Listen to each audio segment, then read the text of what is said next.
It's time for the main event. Here comes the breakdown. Act 1, the setup. Here, Birdy opens with some Peter Gabriel music over the titles and some Pink Floyd-esque random dialogue in the background, train noises and birds and Nick Cage saying, "Hey you, bird boy," etc. It makes sense when you watch the movie, but to open the film with it is really disorienting. It's weird. I guess that's the point.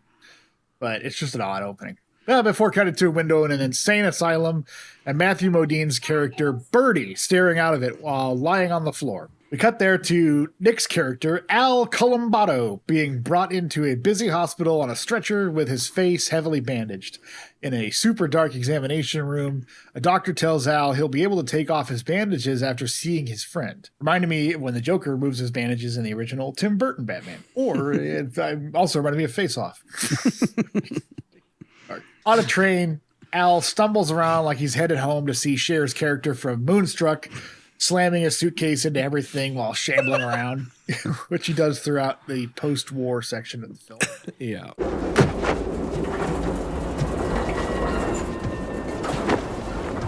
I had a question. I guess we could save it for questions, but is that because of a war wound of some sort? Because we never see him get injured in his legs. He got a shell exploded in his face, so he's probably got brain damage. That's what I took it to mean. Maybe. Maybe it's a shell shock symptom. Yeah, the post-traumatic stress causes physical symptoms like that. I just assumed he had brain damage from a bomb exploding in his face. He does kind of act like he has brain damage in the second half. Yeah. He catches some little kid staring at him, and since he looks like the Invisible Man with his bandages, he tries to make a joke, which makes the kid laugh, but you can tell he's ashamed of his new monster face. We cut to the past with a voiceover from Al saying, "Shit, Birdy, the things you put me through, they always said you were weird. Remember the kid with the knife?" We see it strapping Nicolas Cage, who was 19 at the time of filming this, but for some reason is playing baseball with a bunch of 13-year-olds. He was only 19. He's only 19, yeah. Wow, that's actually really impressive. Filmed in 1983. I believe he was born in 64. So, yeah, it's kind of weird that he's just like an adult man playing with a bunch of children. Like, is he supposed to be one of these kids, or is he just? Oh, he's still supposed to be a high school kid, right? So when I first watched it, I was like, are they trying to, is this like Dewey Cox where they're like, my 14-year-old son? Yeah. But I think it's because his brother is one of the kids and he's like playing with his brother. But his brother who's in this part and then never again. Never in the movie ever again. Just gone. He's not important, I suppose. No. Well, he knocks the ball out of the park since he's basically playing Little League on cheat mode, and the ball falls into the yard where some 1960s Karen tells all the kids to stay out of her yard, and she steals the baseball. When we cut to Matthew Modine sitting in a tree, since, he's a bird, and Al looks at the weirdo like the weirdo that he is. Also, we established that the Karen is Birdy's mom, and her being kind of a cunt seems to be partially responsible for making Birdy the way he is. Also her only character development. Yeah. Mm-hmm. She's the dog from just a bitch, essentially. She's the dog from the Sandlot. Pretty much, yeah. Though she never becomes a good guy because the dog ends up becoming part of their crew. Hercules, yeah. Next, we see Al feeling up some girl under the bleachers who thankfully isn't 13, and some kid busts up the groping by telling Al the weird kid is just down the street. And Al reluctantly stops the titty touching, and he and the kid go to yell at a 24-year-old teenager, Matthew Modine. Yeah, Matthew Modine is a good 5 years older than Nick Cage. Yeah. Al says, "If you'll be my bodyguard, I can be your long-lost pal, and I can call you Birdy. And Birdy, when you call me, you can call me Al." God damn it. No, it's kind of weird how well that kind of fits, actually. Yeah, but anyway, no, he actually, Al calls him Bird Boy since Birdy has a cage with some pigeons in it. And Al hops over the fence like a bully about to beat up the town jester. Al asks Birdy if he has a knife he can borrow, and when Birdy hands him what could be the instrument of his death, Al asks a kid named Mario if the knife is his. Mario says, "Yeah, it's a mine, Luigi." And we learn that Mario is Al's brother. Birdy tries to get his knife back, and Al shoves him. Mario says, "Don't mess with my brother, weirdo. He's a wrestling champion." But Birdy steals the knife back, so Al chases him around until we find out that Birdy bought the knife from some guy who actually stole it. Shadowing, I guess, for later. Or some weird shit. I don't know. Al apologizes to Bird Boy and gives a knife back to him. And as he's walking away, Birdy asks him if he likes pigeons and explains that he's training them to be carrier pigeons, which piques Al's interest, and he decides this weird-ass kid might not be so bad after all. Why is that interesting? I don't know. Because he wants to make money, remember? Yeah, true. He's always got some hustle going on. Mario says he'd buy a carrier pigeon if Birdy is able to train them, and a lot of other kids would too. Okay. And Al asks Birdy if he can help him catch more pigeons. We see Birdy and Al trying to catch pigeons from under an elevated train line and set up that Birdy loves heights while Al is scared of him. I don't know if he's scared of him. He's just a rational person. Naturally cautious of, climbing over traffic 30 feet up in the air. Yeah. To catch birds. Fucking rats of the sky. We see a montage of Al and Birdy building an aviary in Birdy's backyard and watch as they fall madly in love with each other. I mean, they become really good friends. Al puts and some also pigeons, kind of in love with each other. Yeah. Well, later, yeah. Al puts some pigeons in a cage, and he catches Birdy wearing some sort of homemade costume made of pigeon feathers to look like a huge bird. It's like something out of a horror movie. He's like, it's a character I'm working on. I think I'm gonna call myself Big Bird. I love how it's just so like the way he says it too. It's a pigeon costume I'm making for you, Al. Yeah. Well, Al asks what we're all thinking. What the hell is that? And Birdy says it's a pigeon costume or pigeon suit I'm making for you, Al. Birdy explains the pigeons will think he's one of them, and Al says, "But I don't want the pigeons to think I'm one of them, Birdy." I think that's my favorite line of the whole film. I don't want them to think I'm one of them, man. He says that there's no way he'd be caught dead in that, but we cut the two of them dressed in pigeon suits breaking into a gravel quarry or refinery or something, some factory. Greenery or I don't know. I don't know. Why is there always just like tons of scaffolding around refineries and factories and shit? I don't know. Makes for some great B-movie filming location stuff. Yeah. But they're always kind of cool looking. Yeah. Well, they're there to capture some more pigeons. So some weird circus music starts as the two climb to the top of a building. And Birdy starts flapping around like a bird while like 10 stories up, and Al tells him to stop messing around. Bird Boy tries to grab some pigeons from a ledge while Al holds his legs, and Al, why do they have to go here to catch pigeons? Well, there's a lot of pigeons on that building, but they're only up at that top part. Let's go. There's a lot of that. Like, why do they have to go to a garbage dump later? And I don't know. talk about later. Yeah. And Al accidentally lets him go when a bird flies up into his face. So Birdy dangles from the edge, and Al starts freaking out trying to save his friend, but Birdy just laughs at him. Birdy then decides he's going to fly down to a dirt pile below, while Al tries desperately to stop his idiot friend from jumping. But Birdy dives headfirst off the building, and, you'll never guess, breaks his leg and nearly dies. Also, we watched the jump like 8 times while Al's running down the stairs. It keeps rewinding and showing it from different angles. We had 8 cameras. We're going to use every one of them. God damn it. From every angle possible. Al gets to him, and Birdy says he flew, and it was beautiful, except he didn't really fly. He just fell. Al worriedly tells Birdy not to do anything like that again while grabbing his head and shaking him, moving him around, which he really definitely shouldn't do to somebody with a spinal injury. But, yeah. I don't know. Like, do you think he broke more than just like, because he says that he's worried that he broke his back, but then we see him like walking 5 seconds later. Yeah, he's walking fine. Like, so I guess that was supposed to be months later after physical therapy, I guess. Wait, that wasn't a thing back then. Or maybe it was. I'm guessing he just like on it. Like maybe fractured his pelvis or something and broke his leg. Yeah. I don't know. But he's like bleeding from the mouth and super like pale. And, Well, Al tells him not to do anything like that again, and then we cut back to the present. Al arrives at the mental hospital Birdy's being held in and taps on the glass of his room like a guy visiting a pet store. Some army doctor asks Al to see if he can reach Birdy, who is in a catatonic state due to trauma from the Vietnam War. The doctor explains that Birdy only sustained minor injuries, so whatever is causing Birdy to stare out the window, look around like a bird, and sit in a corner naked is all mental. Who knew?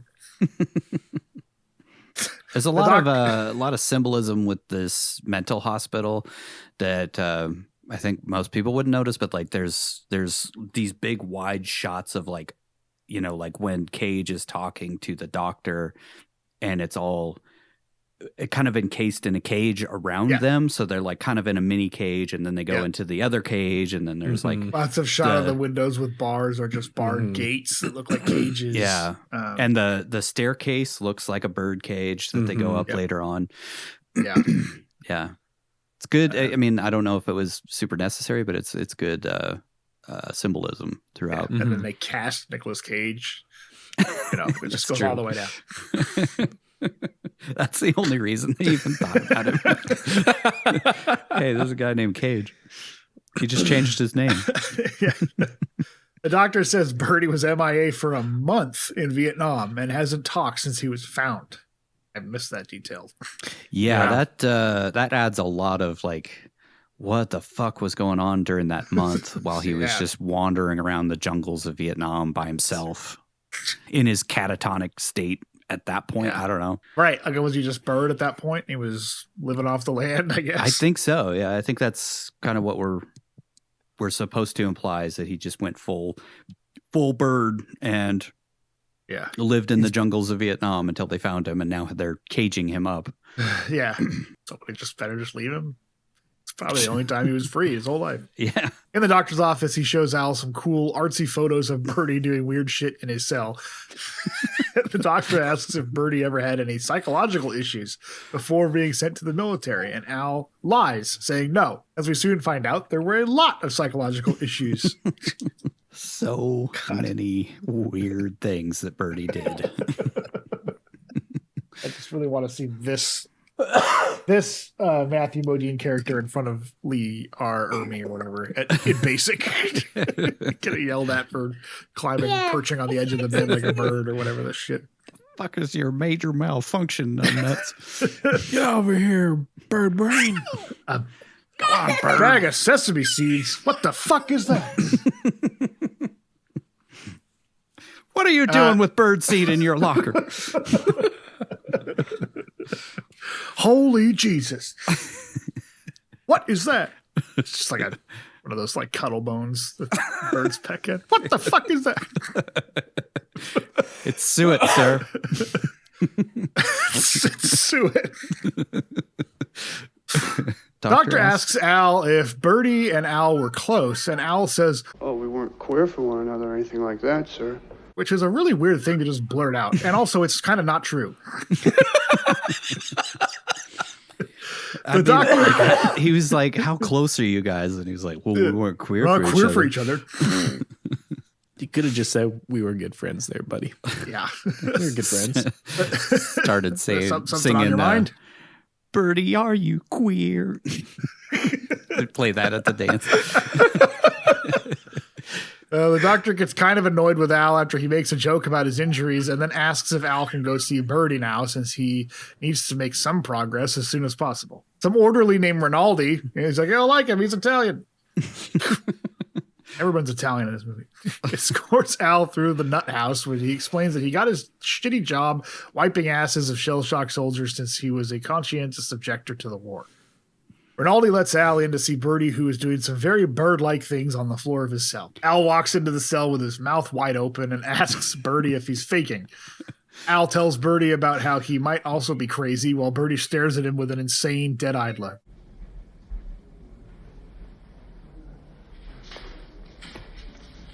Al paces around the room and tells his catatonic friend that he's worried his face will never go back to normal. He tells Birdy the doctor wants Al to remind Birdy of things they used to do together and if they jacked each other off. Stuff like that. He wants me to jog up your brain by getting you to remember some of the things we did together. Did we jack one another off? Stuff like that. Yeah, what? Why would you... Al says he doesn't trust a doctor and then tries to bring his friend out of the fugue state by telling him about how they could never find the baseballs his mom hid and how at certain angles it looks like the William Penn statue on City Hall in Philadelphia looks like he has a heart on. I've seen that firsthand, and I didn't know about this, and I looked up and saw it, and I was like, what the fuck? So, yeah, that's a real thing. Some nurse comes into the room to feed Birdy some bird food, and Al decides to go take a nap in a bunk that he has next to the Rinaldi guy for some reason. We cut back to the aftermath of Birdy falling into that dirt pile where we learn that he broke his leg. Also, we get to see Nick Cage in a pigeon costume talking to an old babushka who he tells that Birdy is a little crazy since he thinks he can fly and he thinks he's a bird. He says he's afraid Birdy might have broken his back since that can make someone completely crazy, while she looks him up and down since he's a young, studly teenager. Oh, and he's covered in pigeon feathers and probably smells like pigeon shit.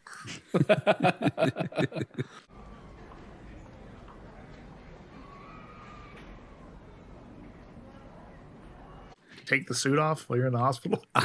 No. There's no Take it time. under there? Yeah, no time.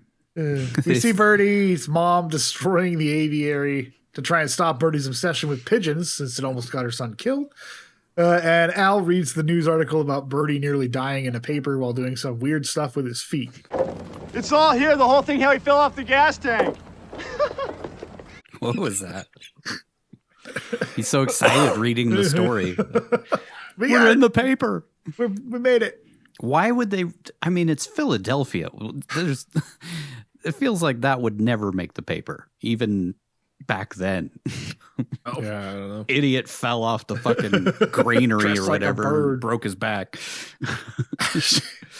She forces Birdy's supportive, as we find out later, dad, to burn the boards and cages, and we cut to Al telling Birdy that they're out of the pigeon business.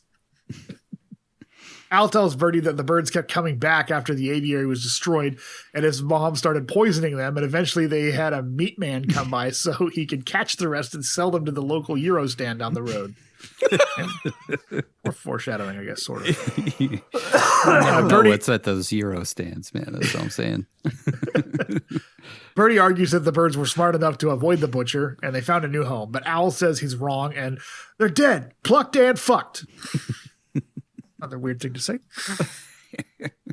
Or foreshadowing, maybe? Al suggests they partner up on restoring an old car rather than do more bird shit. And we cut back to Birdy in the nut house doing a Jesus Christ pose on the floor while the window casts a cross over him. Yeah, what was with that shot? Is this like Birdy is supposed to represent innocence or something? Yeah, and like a dove, maybe. Maybe, yeah. Symbol of Jesus, right? Yeah. Makes sense.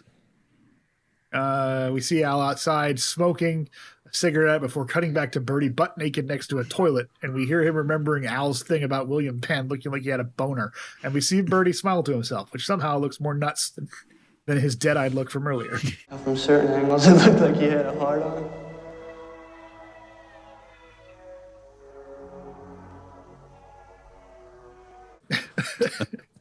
Matthew Modine does a pretty good nut job face. Yeah. He does. Yeah, his rival's Crispin Glover, I thought. Yeah, but I think that one's authentic because Crispin Glover actually is insane. Yeah, he's not acting.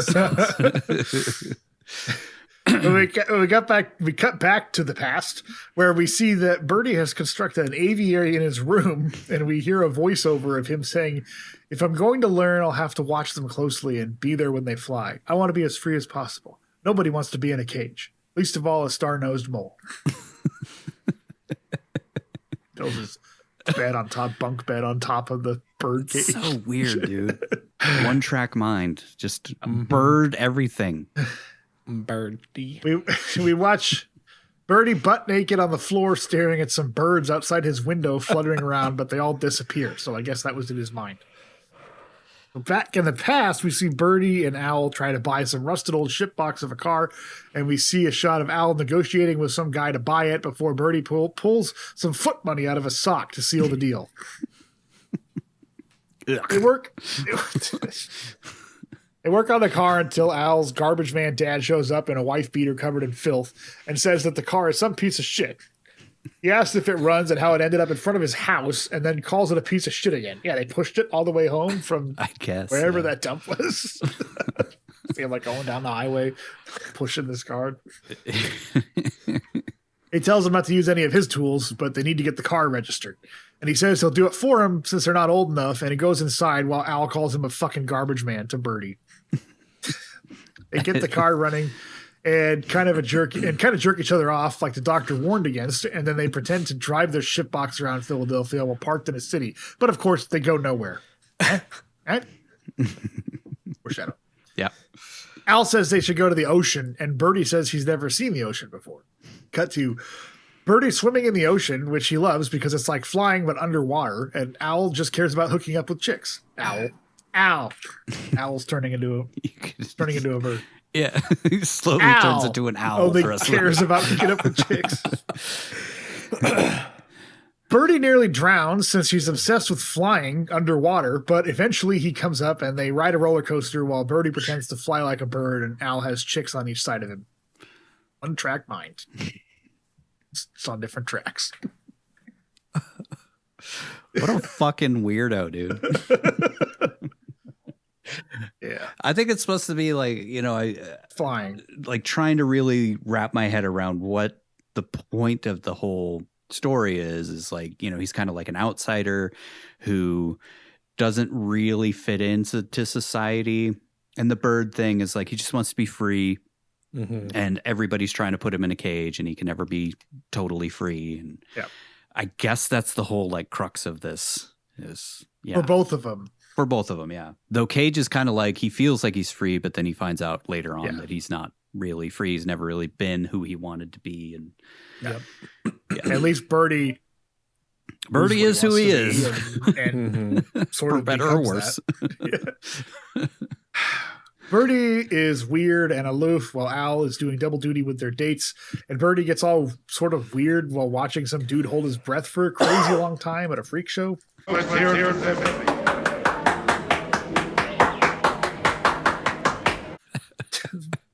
Birdy claps super weird, like, a Nicolas Cage character. Eventually, Al tries to bang some girl under the boardwalk while Birdy has a super awkward conversation with the other girl like 5 feet away from him. Yeah. It reminded me, the Benicio del Toro character in, I think it was in Endgame when he says magnificent and he just starts clapping, magnificent, magnificent. And he's clapping like really weirdly. That's what Modine's character reminded me of in this scene. Just so weird. Why? And she said he can hold his breath for a long time so he can try to stay underwater longer. Like, so now he wants to be a penguin. I don't know what the point of this. I think it's because he could swim when he's underwater. Obsession. But then we ignore this after. He never goes back to the water again after this. He does kind of. Oh, yeah. But we'll save that for later. Yeah, I guess that's it. It's the closest he can get to flying since human beings can't fly. Yeah. Even with wings. There was a thing I just heard recently, like humans would need like a 20-foot wingspan and like our chest bone would have to be like this far out to support the muscles needed to actually, because we don't have, we have solid, well, not solid. We have dense bones. We don't have hollow bones like birds. We weigh so much more. We're just not built to fly. Anyway, the girl says that she's not hanging around with a weirdo anymore and walks away while Al dry humps the other girl. She realizes her friend's leaving and decides to bail, and Al gives Birdy a death stare for being the weird-ass cock-blocking freak that he is.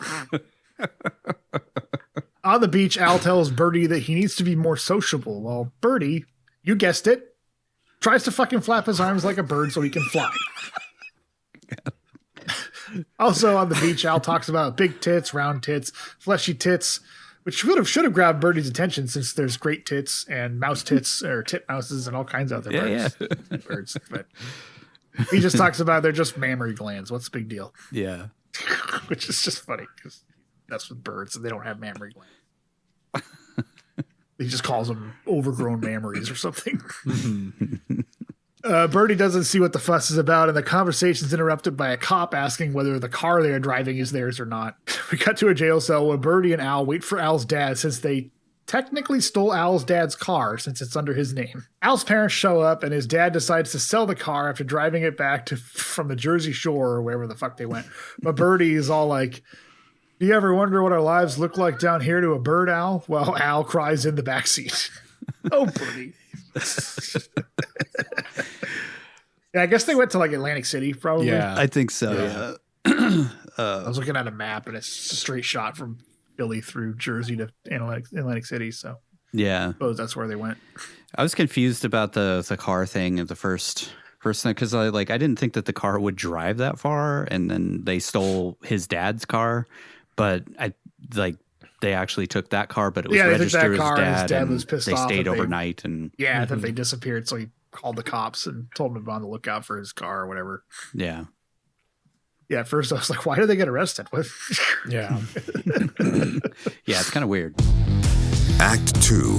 Let's get some motivation up in this thing. Back in the present, Al visits Birdy again, who is shitting in the corner or whatever birds do. Al pretends to have a conversation with his friend, who is still catatonic, filling in Birdy's part of the discussion himself. Al says Birdy is finally a bird like he's always wanted, but he tries to reason with the nutcase that he'll be trapped in the asylum forever if he keeps it up. Meanwhile, Birdy looks out the window and preens his feathers or whatever.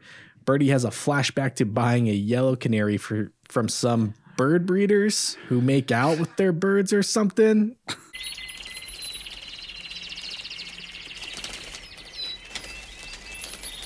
Seems all sorts of creepy. You see that shot of the dude just like sucking on the bird? Yeah. I think he was like spitting food into the bird's mouth. I don't know what was going on there. I don't know. I just feel like that's the first way to get bird flu. Yeah, it's kind of relevant. Birdy catches eyes with a sexy ass bird right away and is like, oh boy, she's a sexy one. Yeah, isn't that good? Yeah, that's where the movie gets super weird. Weirder than it's been. Birdy says, the first time I met Berta, I knew she was special. The way she took to the air, like it was hers. And it's clear Birdy is dreaming about getting up in them bird guts.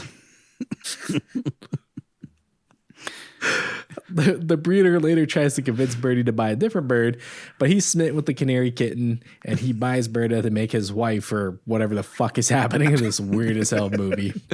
Let's just say that the subtitles say it's Perda with a P. Perda.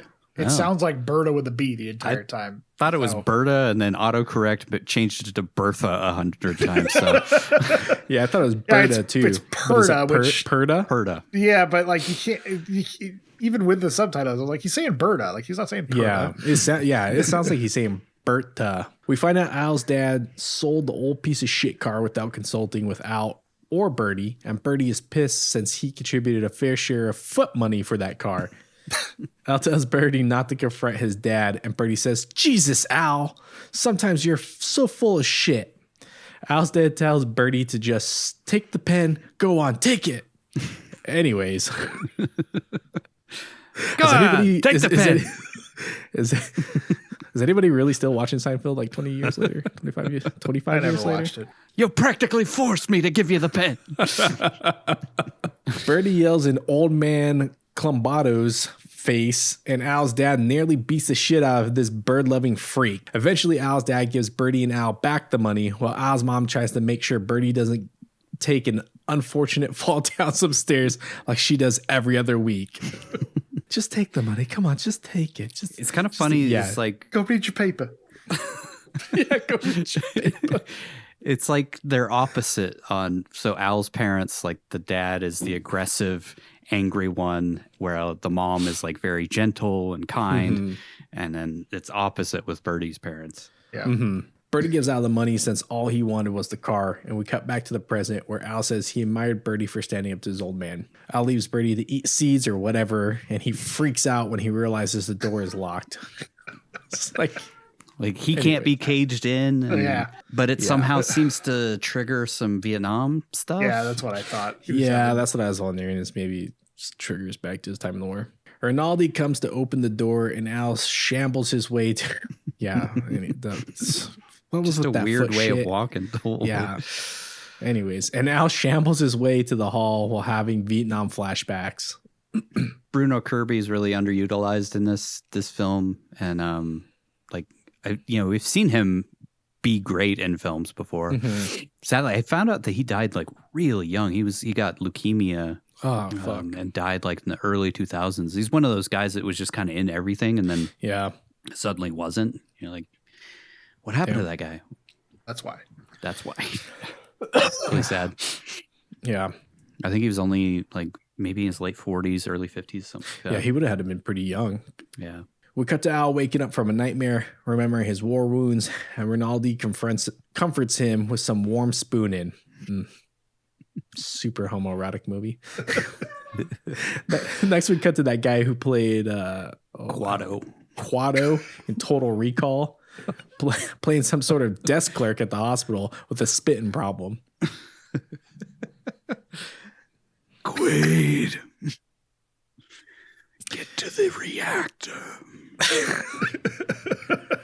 He asks Al a bunch of questions about his time in the service while spitting literally every other sentence and never shows up again in the movie. Thank God.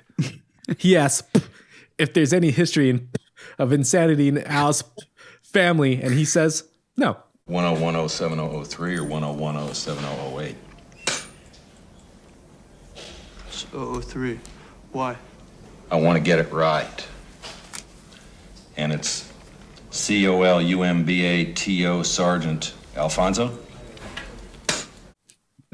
The doctor tells Spitty to finish the report later, and Al asks the doctor if there's something wrong with Spitty McGee out there. The doctor says ever since the guy was in combat, he's had a bad taste in his mouth. Ah, okay. And the doctor asks if Al has had an issue with authority in the past. Just for that joke, they put this stupid character in here. I feel like every time I see that guy, he's some sort of military dude. Every time he's in a movie. Or Quado. Al says they should be talking about Birdy rather than him. And the doctor asks if it was Al or Birdy's idea to steal the car to take to the Jersey Shore. Al makes a joke about his dad taking his allowance, and the doctor loses out of nowhere. This is jarring. The doctor says, "Listen, you little wise guy, I've got better things to do than to play games with you." And then he tells Al that Birdy is basically fucked if Al doesn't get through to him. The doctor asks if Al or Birdy resented Al's dad for the car incident, and Al again lies, saying they both loved his dad since he was a heck of a guy.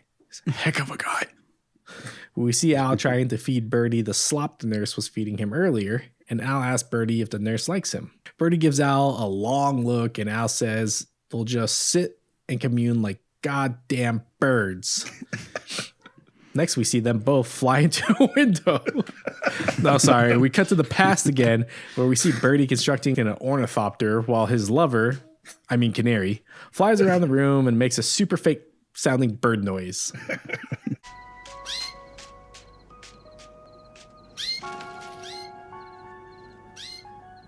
He puts the bird away in the aviary under his bed and tweets at the bird a few times before his dad comes in and is like, "Dude, seriously, what the fuck is wrong with you?" Nah, he says it's 3 a.m., go to bed, and we cut the Birdie in school showing off his ornithopter while some girl is damper than moss on a Mississippi tree stump for this creepy little bird boy. God damn. After class, he tells Al he's not interested in such shenanigans since he has a hot blonde waiting for him at home under his bed. Oh God. Birdie bails on lunch to talk to his dad, who turns out to be the janitor at the school, and he asks his dad if he can get another canary to mate with Berta since he likes to watch.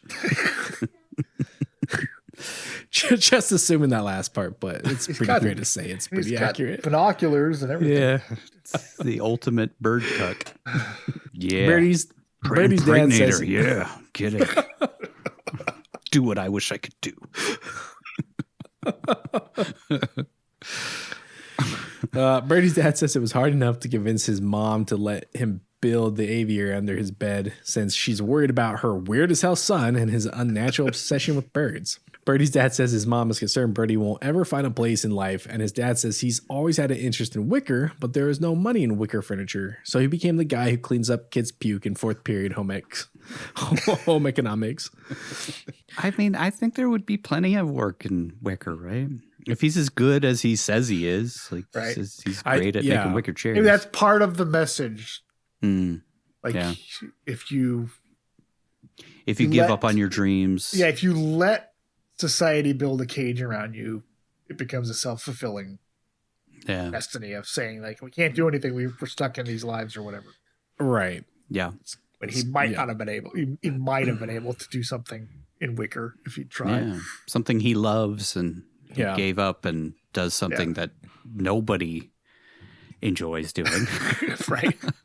It's like there's one scene in the prom where he's like wringing out the mop with his hands. With his hands. Yeah. God. After he talked about, all those. There's a lot of kids puking. I mean, I can tell you clean up enough puke and shit and stuff, it stops mattering. You stop caring.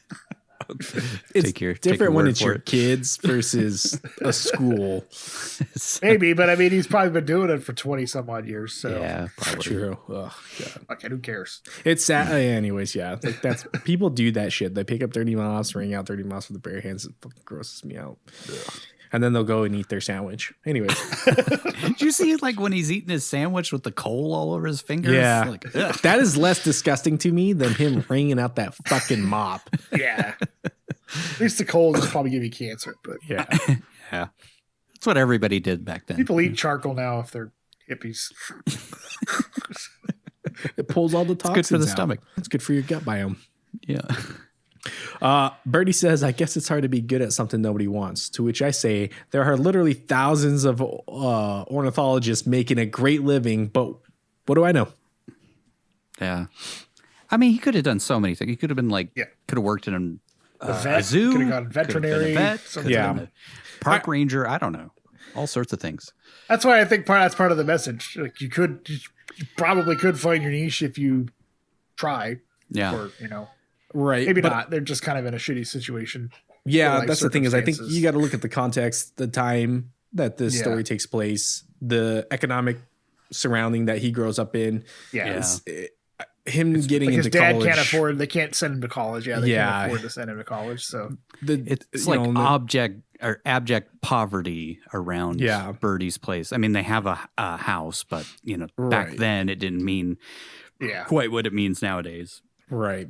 Like they were obviously poor. And then the implication is that you're most likely gonna get drafted. Well, I mean, I'm trying to think. That would have been early in the war, so the draft wasn't going on. But again, I think it was smart moving it into the Vietnam War because now your life is taken out of your hands and you're forced to go serve in the military. Yeah, and go fight. Which would have happened in World War II as well, but this was more contemporary for audiences in the 80s to think about. Well, I think World War II, more people were eager to sign up and go fight.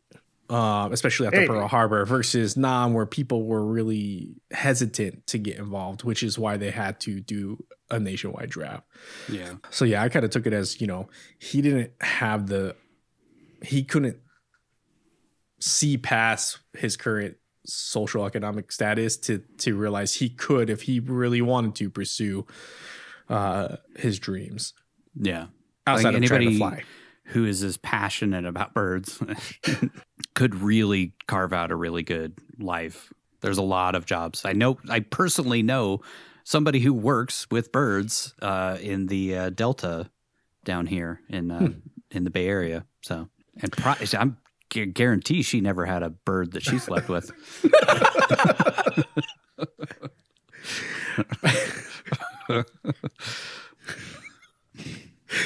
Birdy gets a male canary who immediately gets up in them canary guts or back. However birds mating works, I really don't know. I didn't invest that much into it. And Birdy tells Al he named the male bird after him. Dude, what the fuck was with this homoerotic bestiality going on in this movie? Like what? I named him after you. I'm just gonna watch him fuck her. Humberta. Yeah, get in there. Get all up in my bird guts. Come on, Al. Oh, boy. Birdy tries to speak canary to the birds, and Al is horrified at this freak friend saying, "Keep." Fuck. Keep. This is getting weird. Keep. Yep. Sure is.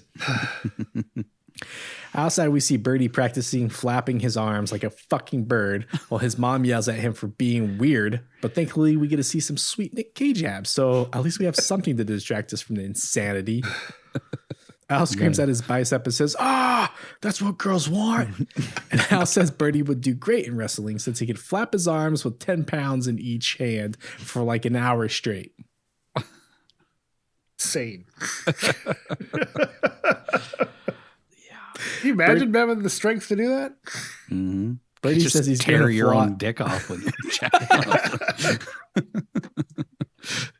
Birdy says he's going to fly with his flapping power and now says he'll never fly since he's like, I don't know, a rational human being. And Birdy says, the reason you can't fly is because you don't believe you can fly, Al. Same reason the guinea pigs can't do spy Go stuff. to West Point. Yeah, go to West Point. That's the second reference to G-Force this episode. They head to the city dump where Birdy fights a snake that's trying to kill a seagull, which I think is how Mexico was founded. Right? Like there's a seagull eating a snake, or is a snake eating the seagull on the flag? That's my favorite I don't know. joke in this breakdown. I'd ask a Mexican, but they've all been deported. I'd I'd ask my dad, but he's been deported. That's how Mazatlan was founded. It was like a snake with like an eagle. Snake, yeah. An eagle landed with a snake on a tree On a or a cactus. stick or something. Something like that. Yeah. Signify where the city should found. Signifying where the cheat land or city should whatever. be founded. Yep. But this is a seagull fighting a rat snake in a snake. garbage dump. Also a metaphor for Mexico. Birdy frees the snake and then rides a bike with a set of wings on his back, which he uses to fly off the edge of the dump. And he manages to fly like a good 40 feet or so. What the hell? Yeah, before landing in a puddle full of landfill runoff.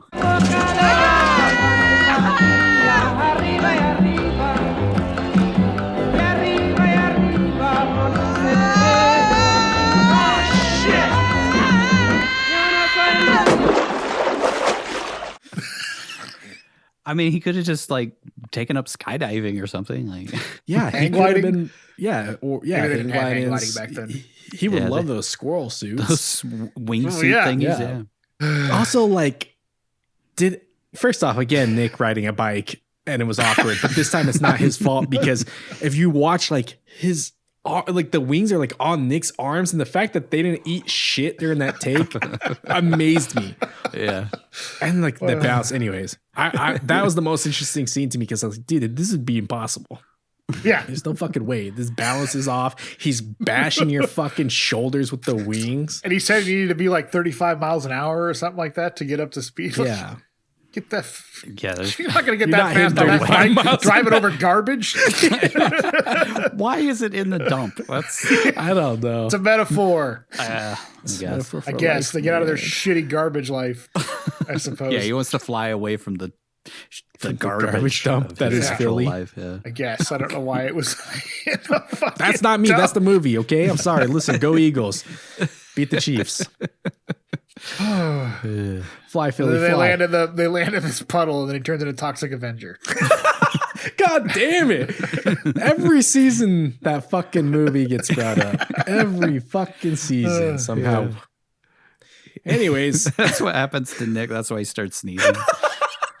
Yeah. Toxic. No. Birdy, what have you done to me? oh god damn it. Anyways, Al rescues his clinically insane friend, and we cut back to the present where we see Birdy staring at the floor.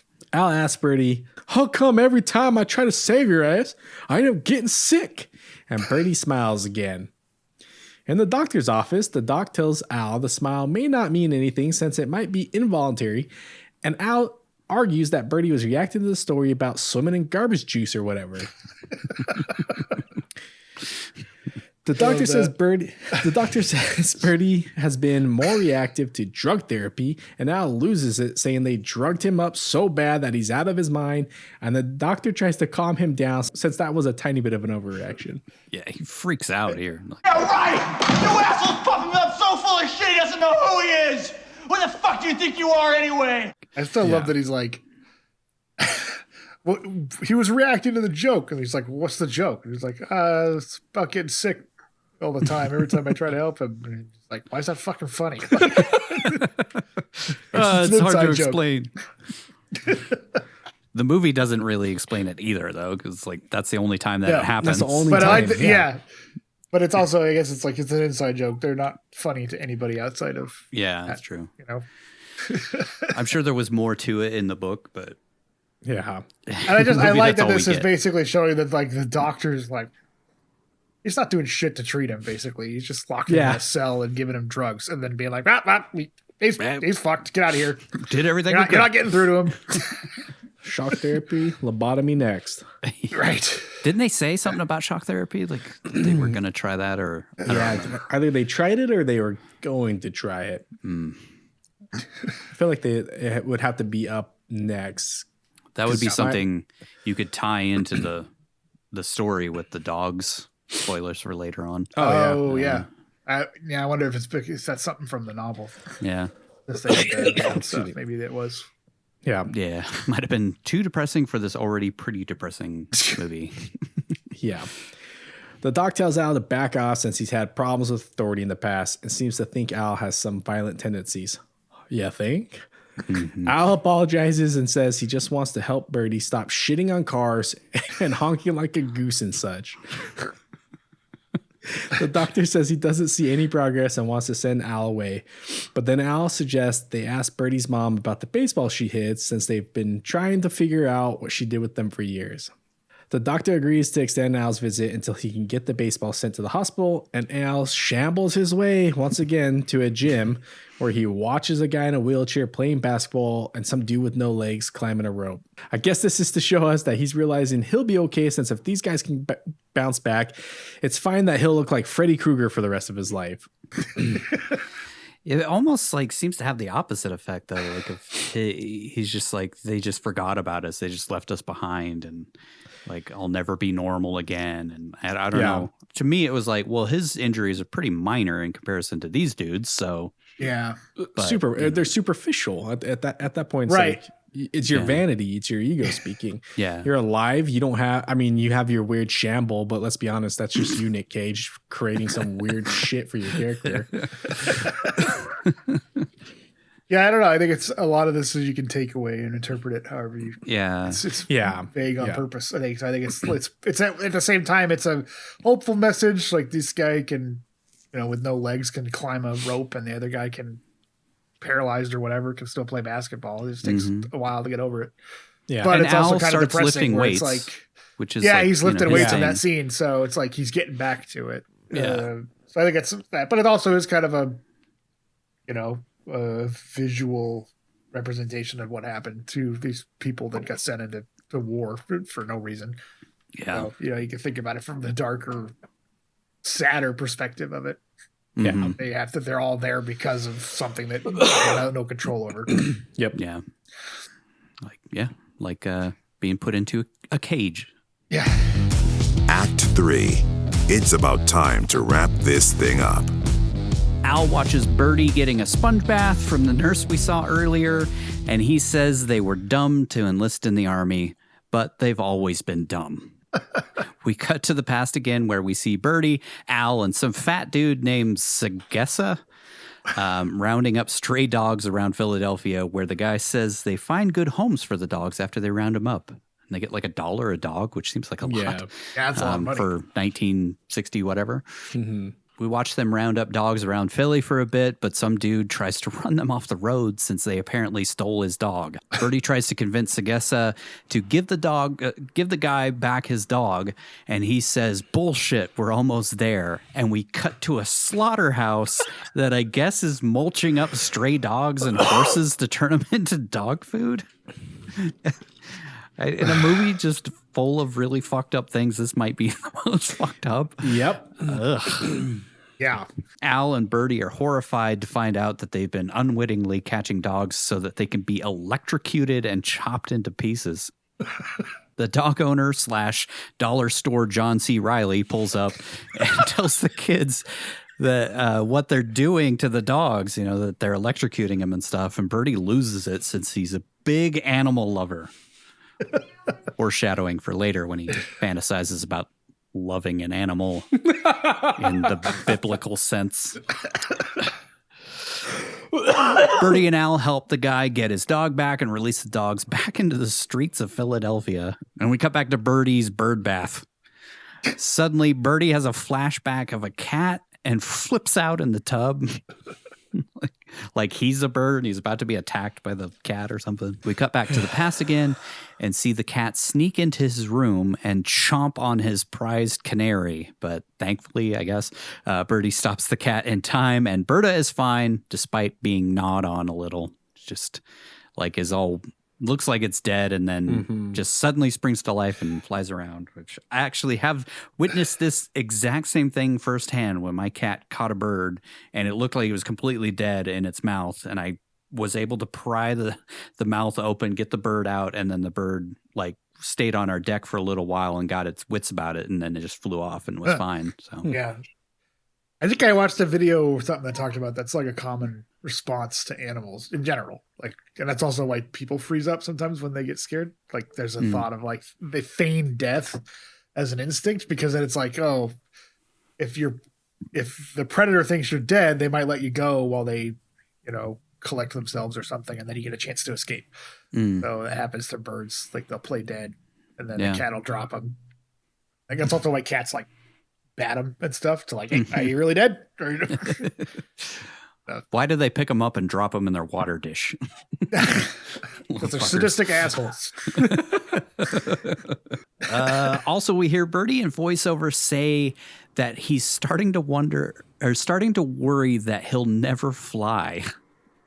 And fantasizes about how nice it would be to just fly away from his problems. So like we said, I think that's kind of the crux of this bird analogy throughout is that he just really wants to escape his life and he doesn't fit in. His parents are, well, especially his mom is, really domineering over his life. And he fantasizes about being able to have wings and fly away. Again, it's like join the Air Force, I guess, or something. I don't know. Yeah. I can go be a pilot. I mean, that's one option if you can't afford to go to flight school and be a pilot. Yeah. Join the Air Force and see if you can be a pilot. I think a lot of like kids ended up joining the Army, especially when the draft came around. I feel like because that was like you had to go to the front lines, and that was like what the Army wanted was more enlisted men for the front lines. We cut back to the present with Birdy reliving the moment of Berta flying around his room and how happy he was to see her alive and well and flying around.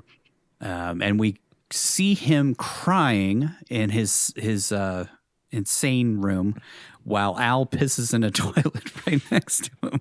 It was like just such a like undercutting the emotion of that scene of like how happy he was and like him remembering it in the future, he's just pissing right next to him. Al says time is running out and that he's going to get Birdy to talk to him, even if he has to punch him out. Al pulls Birdy off the ground by his shirt and throws him against the wall while screaming that they're going to send him to a nut house if he doesn't snap out of it. So maybe the doctor's worries about him having violent tendencies were founded. Yeah, especially later on, like he could have just like calmly, rationally been like, "No, I heard him talk. I swear to God, just wait a little bit." But no, he just like throws him against the fucking wall. Well, he talked about he got into a fight with a senior officer in a bar and like knocked his teeth out. Shit, put him in the hospital. Yeah.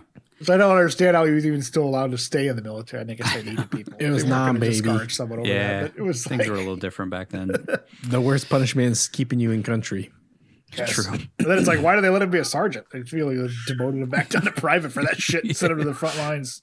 Yeah. Al lets Birdy go, and Birdy slumps scared in the corner while Al says he thinks he's faking this whole thing about transforming into a bird, and then reiterates that he'll never be able to fly. While all this is going on, it's clear that Birdy is getting pissed And before Birdy can bust out of his psychosis and beat the shit out of him or whatever was going to happen there, the nurse enters and wants to know what the hell is going on. She coddles Birdy while Al yells that he almost got through to him. And she says helping Birdy is part of her job. And Al yells, "Yeah, well, he's part of my goddamn life," while nearly crying. This is kind of the point in the movie where it's becomes clear that Al needs Birdy potentially more than Birdy needs Al. He just really wants his friend back. Yeah. Al hobbles out of the room, shambles away, and goes into a storage closet where the nurse finds him crying. She tries to comfort Al while apologizing, and he turns around and grabs her tits. As you do. She just kind of goes with it, and he stops himself from kissing her while she says it's fine. Yeah, just go ahead. He says he hasn't been with a woman in a long time and apologizes before saying he's got to go. While the nurse seems sad that they're not going to make love in the supply closet or whatever. This movie's so strange. Yeah, it was. I mean, I guess to they're in an emotional state, and yeah, I guess I don't know. Anyways, later in a mirror, we see Al test to see if he's a vampire or not. Wait, no, sorry, that's a different movie. He starts to take out the bandages on his face, but stops him since he's afraid to see what he actually looks like now. I think that's another part of this is like he's scared of what he might be and is too afraid to look, but he might be fine under there. He just got some scars. We cut to Birdy butt naked, perched on the edge of his bed, I guess practicing for when he's a bird in the wild, shitting on streetlights and telephone wires and stuff. We hold on that visual for an uncomfortably long time while flashing back to the past where we see Birdy creepily staring at his canary before asking if she wants a kiss. And then he has a dream that he's a bird having sex with Berta. Then we watch the shadows of two birds having sex against the backdrop of a brick building. I'm not making any of that up. Like that... Yep. He poetically describes himself having sex. Like he goes into really vivid detail with the bird in uncomfortable detail, and he is overjoyed since he's no longer alone. He wakes up sweaty in his bed and checks to see if he had a wet dream under the blankets, which of course he did. And we all start to really question what in the absolute fuck are we watching? Birdy cleans up his gooey mess with a shirt or something. Can't imagine why this movie isn't more popular and known about today. Show this one in a high school class or something.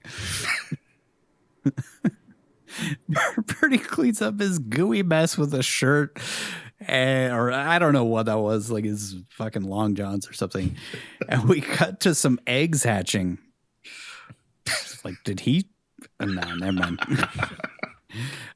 In Berta's nest, while Birdy watches them hatch with some binoculars like the skeevy little perv that he is. He is amazed that all he had to do was put two birds in his aviary, feed them, give them water, and they made life. And says all he wants to do with his life now is watch his birds. We watch him feed the babies. What is he feeding them? Oh, my God. And watch them grow while he strips down to his boxers and watches them. It just all makes me so uncomfortable. This whole stretch of the movie is just like, what the fuck is going on? What are we supposed to get? Like, he wants to have somebody in his life, but he's too awkward and weird and like doesn't seem to find anything interesting about human women. Yeah. Wants to be a bird. I just don't really understand what we're supposed to get out of this. Like, Birdy's mom breaks up his goon session or what the fuck was happening there and tells him some girl named Doris is on the phone who turns out to be the girl who was smitten with Birdy in school. I think it's funny she doesn't even react to him just sleeping in his boxers in a chair in his room. I'm sure it's not the weirdest thing she's walked in She's like, on. oh my God, thank God he's not in the birdcage. Usually where she finds him. He has the bird up his ass again. What the fuck's happening? We see he and Doris at the prom, so she called up and asked him to the prom. Yeah. Where he impatiently bounces around like George McFly from Back to the Future.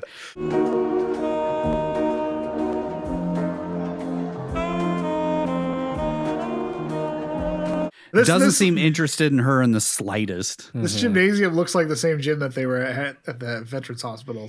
Because it has the same things hanging from the ceiling, the rings.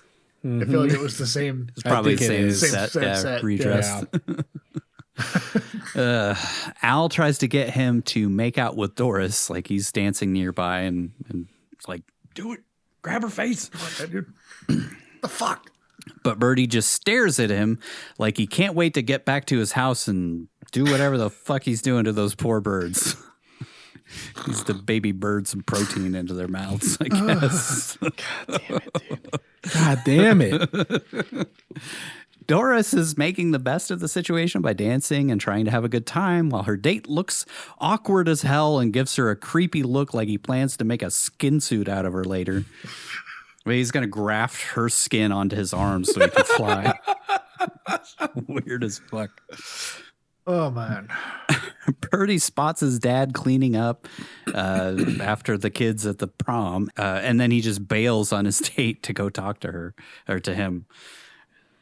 Just like walks away. He doesn't even like say anything. He just, she's just kind of like, well, okay, I guess I'll dance with this guy now. His dad says it's a mess at the dance since he has to clean up teenager puke all night since all the boys are drinking. Yeah. The good old days. It's the 60s. His dad gives him some money to take his date someplace nice, which I swear he gives him a single dollar. Yeah, it's like $1. Yeah. Like, here's $1. You could buy a dog with that You could buy a dog with that. for dinner.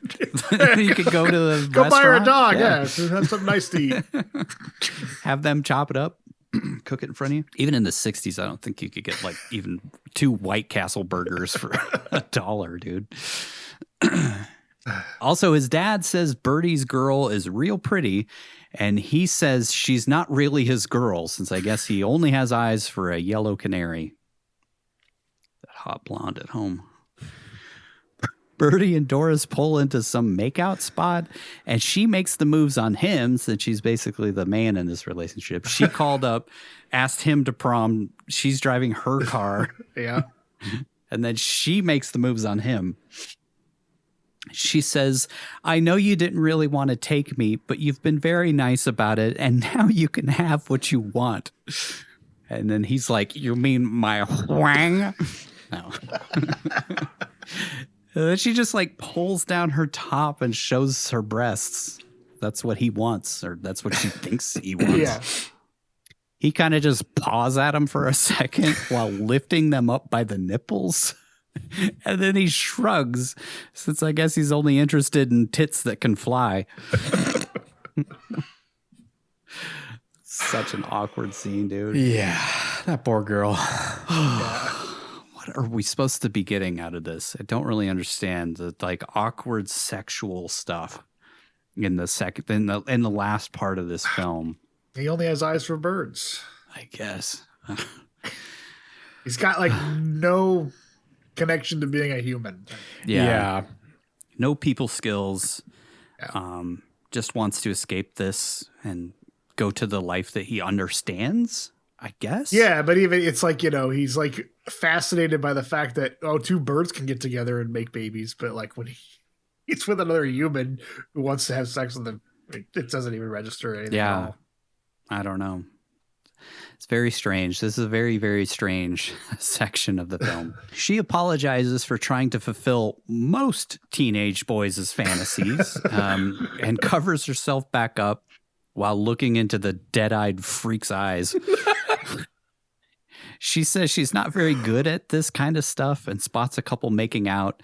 And she asks, how do they do it? And he says he doesn't know. I guess it was supposed to be implied that she's kind of awkward and strange, but Yeah. I always have a hard time with this in movies where it's like the most like they cast beautiful people to play awkward teenagers who can't seem to get along with other humans. I'm like, it's hard to like, you know, think on those terms of like this girl would have any kind of issue. Right. I don't know, but like she's kind of awkward and weird as well, and she's fascinated with this guy. Yeah. Which probably is like all of her friends are like the bird kid. I think you can get, I don't know. I think with high school kids, it is easy to kind of explain that away because it's like all high school kids, no matter how attractive they are to each other, are awkward. And it really comes down to which kids have natural confidence versus others that grow into that confidence. And she just kind of struck me, the way that she played that character, it struck me as somebody who is socially attractive, but is awkward herself because she lacks confidence. And she was that's why she's drawn to him, because during that presentation, he's just exuding this confidence that you never see ever again. It's only in that one particular scene. And that's why she made such an effort to try to go to prom with him. And then she misinterprets all the cues, like his distance and his, you know, being disconnected from her. And she thinks, well, he just wants to have sex with her. And then he'll throw her away like all the other guys do, like Nick does to all his floozies that he bangs. Yeah. Yeah. I think it just shows like he's completely disconnected from humanity, I guess. Like she's like him in a lot of ways and doesn't know how to do this and doesn't is awkward about stuff. But even that, they're not even seeing eye to eye on. They don't even connect on at all.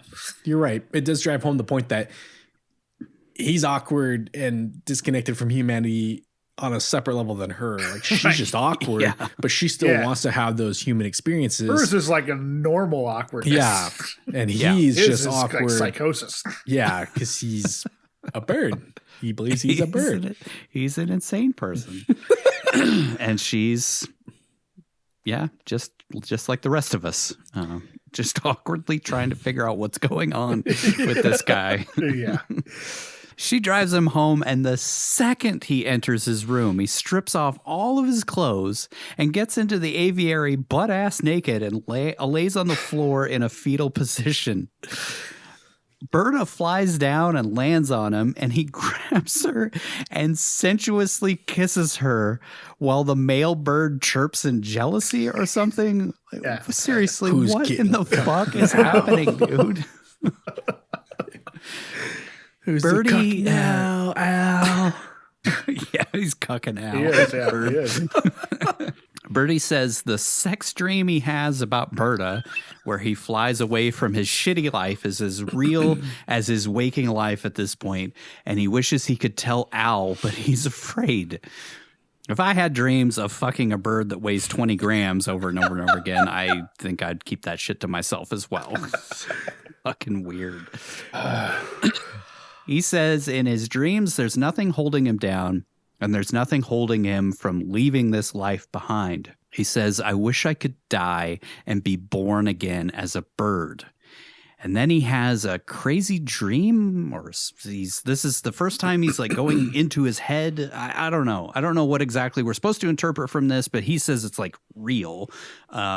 This dream of him flying around his room, and he kind of sees himself on the ground and then flies out the window. I guess like leaving his human form behind. He flies around the neighborhood, and we see the baseball field and all that stuff. I don't know what we're supposed to get from that. I think that's what his state later on in the mental institution, I think, is what is happening there. Yeah. Like he's looking out the window around because he's flying out in the world, out and about. Yeah.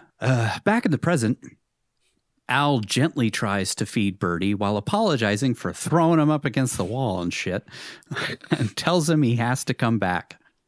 We cut to a helicopter in Vietnam and see a wounded guy screaming. Al comes to help, but a bomb goes off in his face, and we see him like covering his face because shrapnel hit him and his hands are all bloody and stuff. We all see Al back in the hospital walking goofily in Birdy's room while crying to himself. Al tells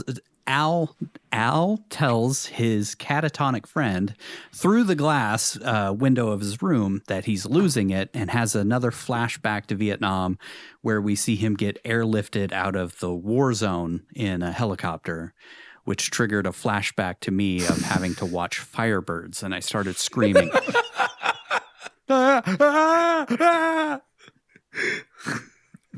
Three-peckered goats! Why is he eating that ice cream like that? Anyways, Al falls asleep outside Birdy's room on the floor, and Rinaldi wakes him up by singing "Here Comes Santa Claus" while delivering a satchel of some sort to Birdy's room. Rinaldi says Birdy's mom sent it, so Al gets all excited because he knows it's all of the baseballs that the frigid bitch stole from the neighborhood kids all those years. She's like, this ain't the outfield of your ballpark. And then it actually is like a ballpark. Mm-hmm. It's like she was in left field. Al excitedly storms into the room and tells Birdy, And now, direct from their endless engagement in South Philadelphia, you thought you'd never see them, but here they are. Ta-da! It's the baseballs! Your mom sent them, can you believe it? This is Nick Cage's Oscar moment here. Mm-hmm. He screams that this is Birdy's last chance to give him some sort of reaction, or he'll be forced to leave, and Birdy will be sent off to Shutter Island or whatever. Al screams that he needs Birdy back in his life since he's scared, and seems to think that the doctor is going to lock him up too, since he has PTSD or whatever from the war. He's definitely got some loose shit in his head too. Mm-hmm. We cut back to the day after the prom. And Al finds Birdy butt naked in the bird cage. And for some reason, he assumes he's naked because he got lucky with Doris the night before. Yeah. Al is excited that Birdy finally did something normal humans do. But then Birdy screws it all up and says that he flew last night. And Al says, "Oh, you flew? How you flew?" Which is the most cagey delivery in the whole movie. Yep. Last night I flew. I really know what it feels like to fly. Oh, you flew? How you flew?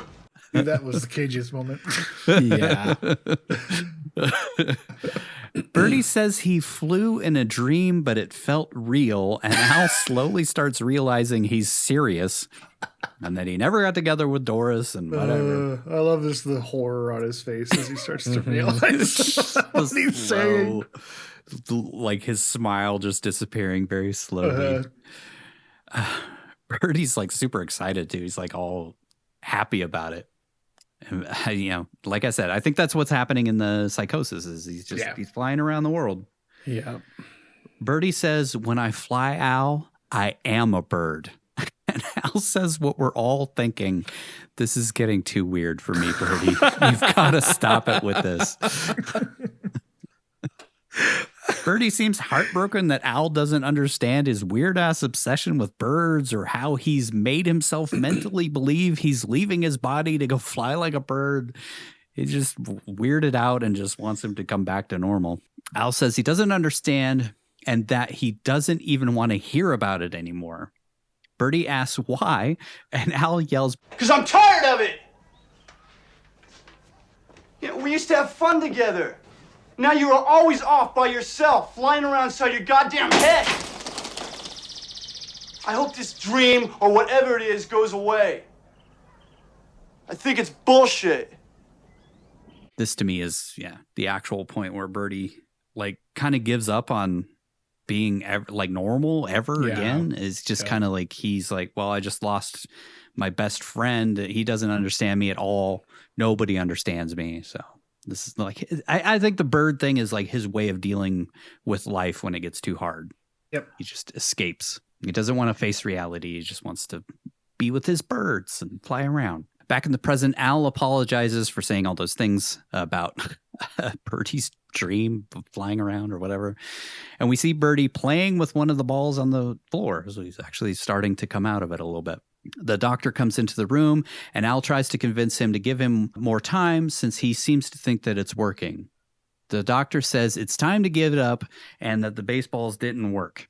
He tells Al that Birdy has stopped eating and he's afraid that they'll have to put him on an IV soon because it seems like his condition is deteriorating to the point where he's just given up completely. Al says he wants to say goodbye to Birdy, and when Birdy hears this, he raises his head. You can hear the whole conversation going on. We again cut back to the past, and this time we see Birdy staring out a partially opened window where he looks down at Al, who is on the street dressed in his army uniform. Al starts to walk down the road to go off to war, and Berta lands on Birdy's shoulder while they're watching him. Berta then flies out the opening of the window to Al, and Birdy tries to get her to come back. He tries to open the window the rest of the way, and when she flies back to him, she flies directly into the window, which kills her instantly. I gotta wonder, like, what is the symbolism of this? Is this the end of the friendship and like his relationship with Al, and like he's lost all grip on reality at this point? I don't know. I think it's like because Berta flies after Al. Mm-hmm. It's like, if you look at it, because he at one point he talks about he's become her. He sees through her eyes. That first shot where it's in his room flying around and he sees himself, I thought that was through her eyes, and he's seeing it through her eyes. So when she flies out the window and goes down, it's sort of like his, I don't know, his mind wanting to go with Al because Al's his friend, and like Al's leaving his life to go off to war, and then it's just like it's the final snap, I guess, and like Berta leaves and then tries to come back in and then dies, and it's basically like that's his whatever version of Birdy and Al that were friends. I feel like just like died at that point. And it's like his like full on break psychosis at that. I mean, it's not triggered until later, but yeah, that's what I. But essentially, as. yeah. Birdy sobs over his lover / pet / friend while the other birds watch on. And I guess since he had nothing left, Birdy decided to just join the army because next we see him on a helicopter in Vietnam. The helicopter is hit and crashes in the jungle with Birdy seemingly being the only survivor. We see him wounded, watching birds in the trees, and a jet flies over, dropping bombs which destroy 1,000 hectares of jungle or whatever, which probably annihilated an entire species of some Vietnam bird. And then Birdy screams either out of fear or hate for them blowing up the birds or whatever for a really long time. It just goes on for a long time. But that's when he went into his psychosis. Yeah. Mm-hmm. Also, which presumably spent a month in the jungle after that. The flocks of flying animals are bats. They're not birds. If you go back and watch that again, they're fucking bats. I don't know why they couldn't get like stock footage of a flock of birds and they used giant flying bats for some reason. But go watch it again.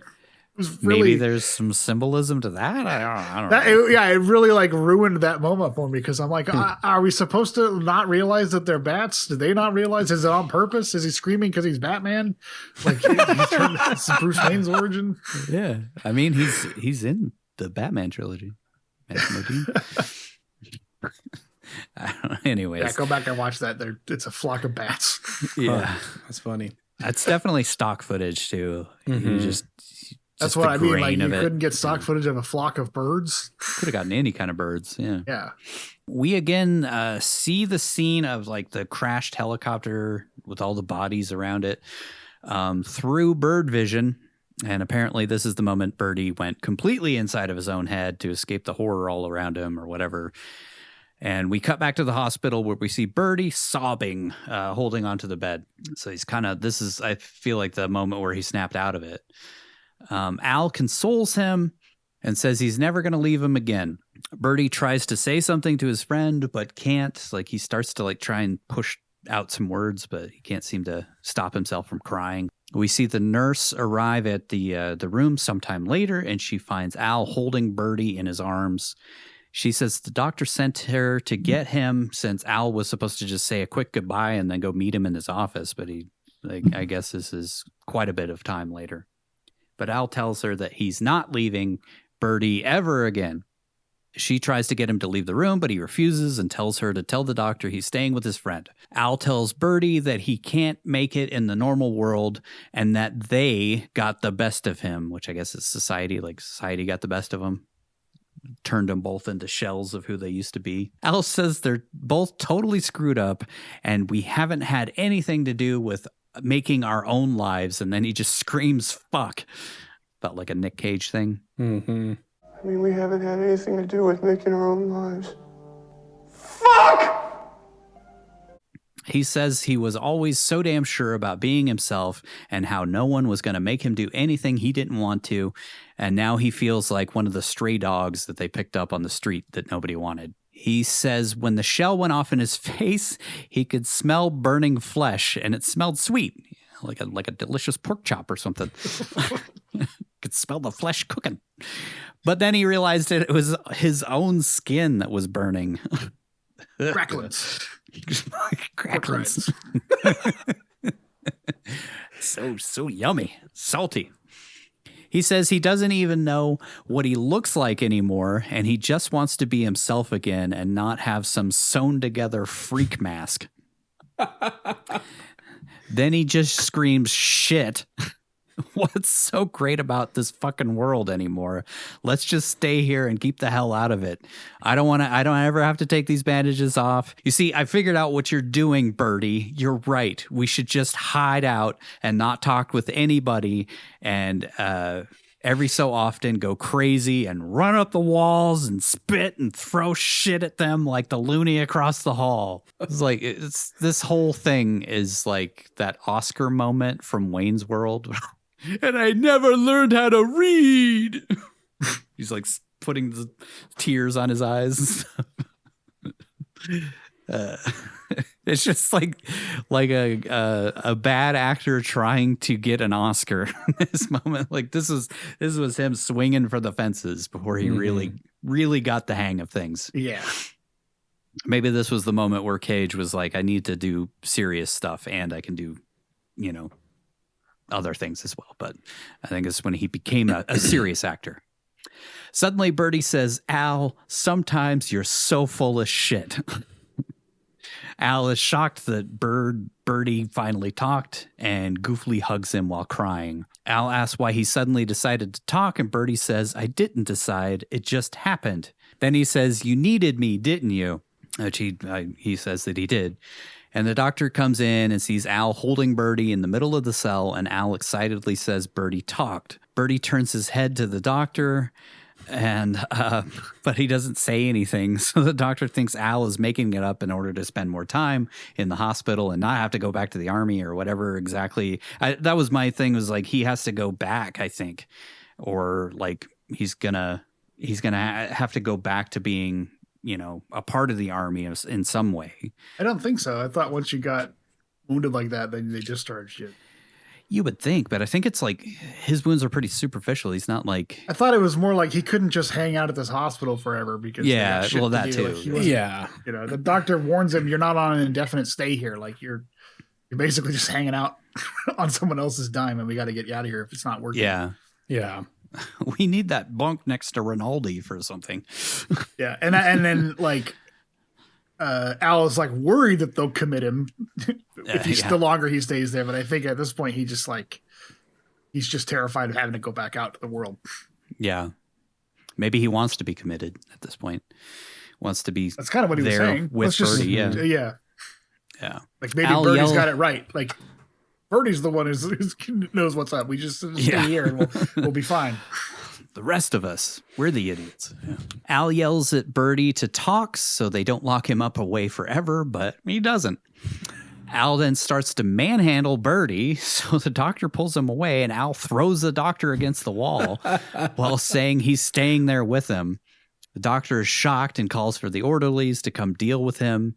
And the second the doctor leaves the room, Birdy says, I didn't have anything to say to that guy.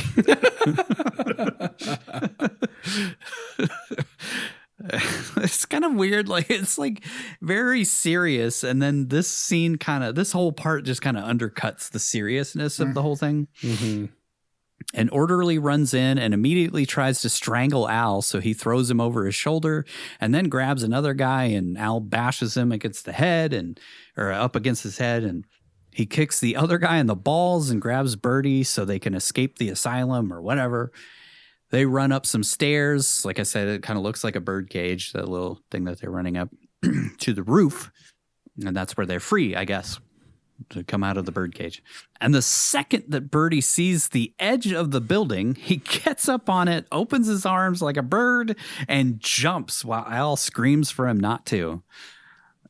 Al frantically runs to his friend, but it's too late, and we cut to his mangled body on the ground. That's what I thought was going to happen. I thought, like, he's like, finally, I can commit suicide. Fucking become a bird. I don't know. Al runs to the ledge and screams Birdy, and when he sees that Birdy has just jumped down to another roof about 6 feet below, Birdy just turns around and is like, what? And that's the end of the movie. We cut to the credits and La Bamba playing. It's like, what a weird way to end it, man. Yeah.